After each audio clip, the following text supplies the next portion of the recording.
I just like animals a lot because they're like my best friends. They're always there for me. I know I can always count on them. So I love rescuing animals and the responsibility that comes with, taking them in and giving them a good life.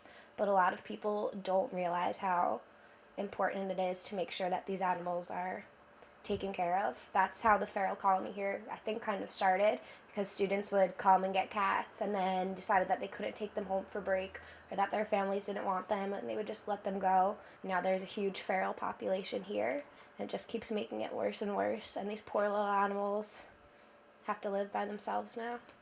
So when I go about rescuing the feral cats, what I usually do is I take a cat crate with me, and once I catch them, I usually take them to the Humane Society so they can at least get spayed and neutered, because if they're not spayed and neutered, then this problem is going to keep growing.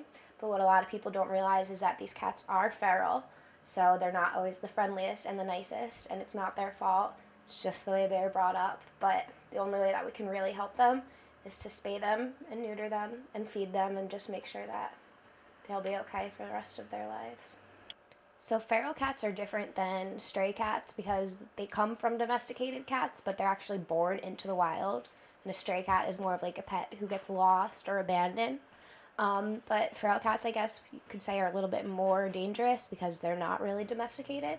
They never have lived in a home. So if you're ever out there and you see one and it's hissing or doesn't really look like it wants to be approached, don't do it. You can always call your local animal shelter or someone to come help you out and take care of them.